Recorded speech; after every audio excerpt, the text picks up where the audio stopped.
여러분, 원달러 환율의 대혼란이라 왜 이런 단어가 나왔을까요? 바로 이것 때문입니다. 4개월 새 원달러 환율의 하락액입니다. 무려 말입니다. 198.6원이나 떨어졌어요. 198.6원. 작년 9월 28일에 1439.9원을 기록한 적도 있거든요.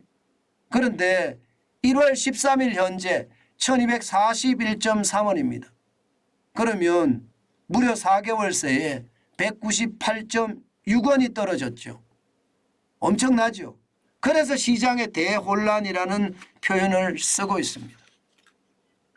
이 대혼란 시기에 한국경제가 전문가 10명에 대해서 설문조사를 했더라고요. 예, 물론 이 설문조사가 맞다, 저는 이렇게 생각하지는 않습니다. 예, 작년 말에 전문가들이 1,500원 간다 이야기를 너도 나도 이야기를 했고요. 1,600원도 갈 수 있다 그런 이야기까지 했습니다. 그렇지만 시장은 반대였죠. 1,500원이 가기 전에 무너졌습니다. 1,500원이 가기 전에. 예, 일시적으로 말입니다. 역외시장에서 1,499원까지는 98원까지인가요? 98원까지는 올라가기도 했습니다. 그러나 시장 전문가들이 예측한 1,500원에는 근접하지 못했다는 것. 그렇지만 전문가들은요, 지금 하나같이 이야기하는 것이 올해 평균 환율은 1,250원이 될 것 같다 이렇게 이야기합니다. 물론 소수지만 원달러 환율이 1,100원대 후반까지도 떨어질 수 있다 이렇게 이야기하는 사람들도 있습니다. 하나증권의 정규연 이코노미스트는요, 지난해 과도하게 원달러 환율이 올랐기 때문에 1,100원대 후반까지 내려갈 가능성도 있다 이렇게 이야기하는 사람이 있다는 겁니다.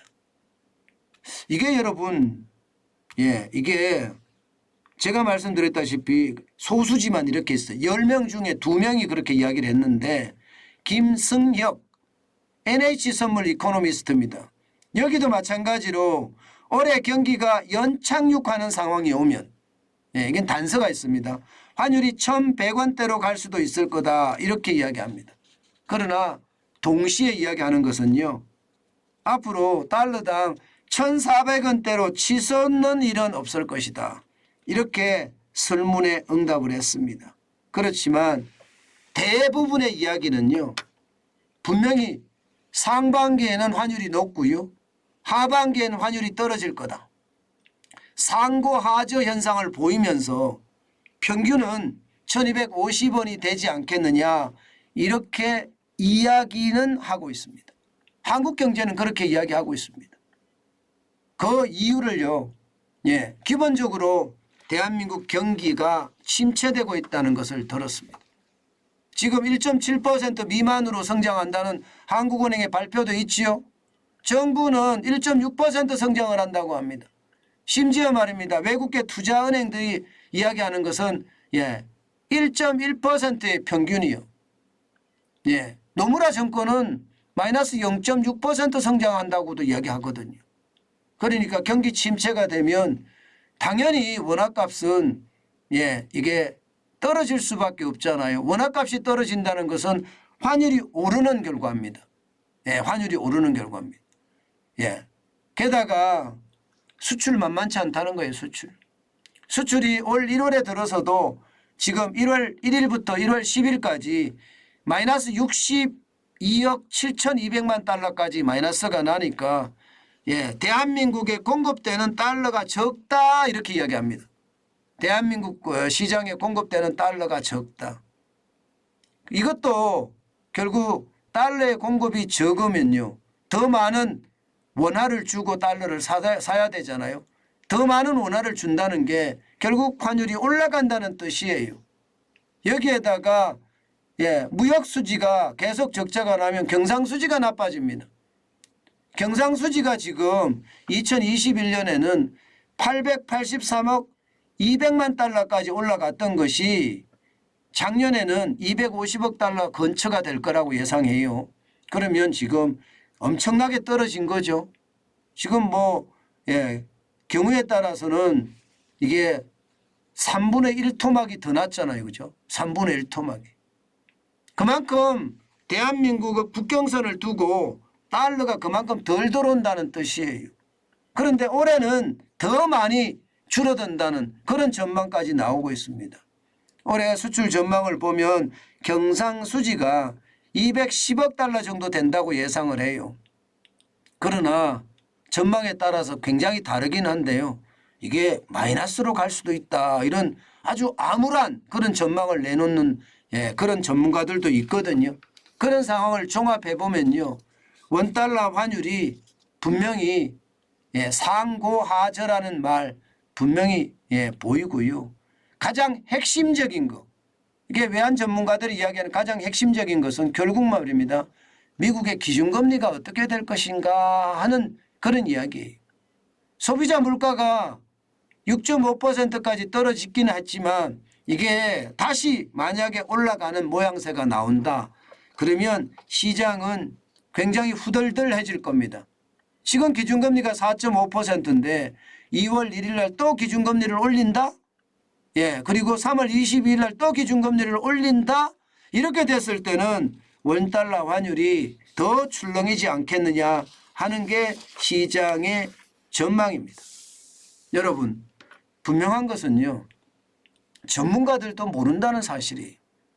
원달러 환율을 예측할 수 있는 사람은 신이 아니고서는 없다 이렇게 얘기할 수 있습니다. 워낙 많은 변수가 시장에 계속 얽매이고 있으니까요. 저는 여러분에게 그런 말씀 드리고 싶어요.